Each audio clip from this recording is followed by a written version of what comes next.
Welcome back to Daybreak. I'm Kim Young here with your weather report for the week.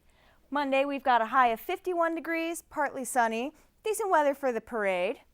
Don't get used to it though. We've got a low of 30 with a chance of snow. Your 5-day forecast here. It's going to get cold. Enjoy Monday while it lasts. Got a high of 37 on Tuesday, and a low of 28. Snow possible in the evening. Wednesday, the high is only 32, and the low is 28 with a chance of snow showers all day. Thursday, a little warmer, 41 degrees, low of 23 degrees, snow throughout the day.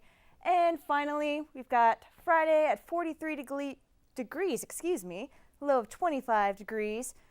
Finally, no more snow, partly cloudy, partly sunny, intermittently all day.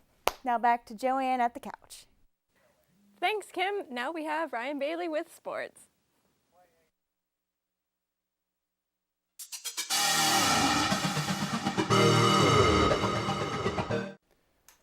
Thanks, Joanne. The Steelers went to Foxborough on Sunday with hopes of extending their winning streak to 3 and putting themselves back in the divisional race.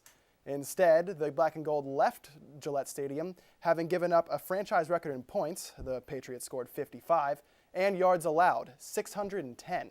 In fact, Tom Brady had 252 passing yards in just the first half, and that's more than in 5 of his other 8 games. Despite the poor play of the defense, Big Ben had a great game, throwing for 400 yards and 4 touchdowns. The Steelers, now 2-6, await the Buffalo Bills at home this Sunday. The Penguins are still top dogs in the Metropolitan Division, holding an 11-5-0 record. Last night wasn't the Pens' night, though, receiving a 5-1 drubbing from the New York Rangers. Chris Letang notched the only goal for the Pens, with Henrik Lundqvist stopping 28 shots for the Rangers. The Penguins' next game is Saturday in St. Louis, where they will take on the 9-2-2 Blues. The biggest story in the NFL right now is the mess in Miami. Second-year offensive lineman Jonathan Martin left the team last week, saying that he has been the victim of bullying from his fellow teammates. Martin says that he has been receiving threats of violence against him and his family. Martin's camp has given the NFL evidence of the harassment, specifically from fellow offensive lineman Richie Incognito. A voicemail that Incognito left Martin has been released, and it includes racial slurs and threats on Martin's life. Many Dolphins players have come to Incognito's defense, with quarterback Ryan Tannehill saying that the two were good friends, including that Incognito said that he thought of Martin as a little brother. Reports are coming out now saying that Dolphins head coach Joe Philbin asked Incognito to, quote, toughen Martin up. Incognito has been suspended indefinitely for conduct detrimental to the team, and Martin has checked himself into a Florida area hospital to be treated for emotional distress. The Miami Herald reports that the Dolphins plan to cut ties with Incognito. When teammates were asked if they thought Martin could return to the locker room, they declined to answer. And the Point Park women's basketball season has started. Daybreak correspondent Vince Mediate has the story from Penn State Fayette. Vince? Saturday marked the home opener of the Point Park women's basketball team as they hosted the Madonna Crusaders at the Penn State Greater Allegheny's Wonderly Gymnasium. Last season, Point Park graduated natural talent. However, the Pioneers welcomed back 5 seniors, 2 of which are returning starters. Dan Swalga, athletic director at Point Park, spoke to us about the 2013 Pioneer team.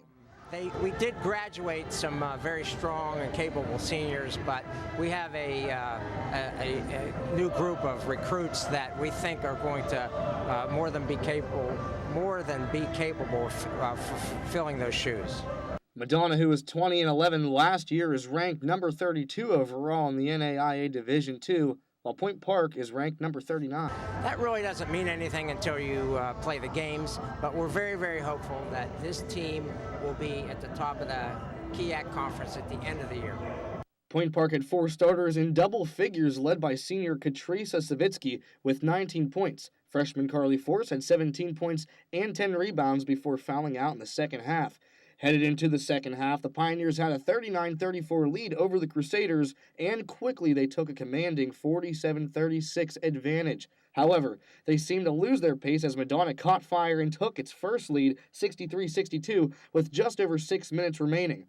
Aside from a few last-minute three-pointers from Madonna, the Pioneers were able to pull away with a 77-74 victory. Point Park women travel to Mount Vernon Nazarene this Saturday. Tip-off is at 5 p.m.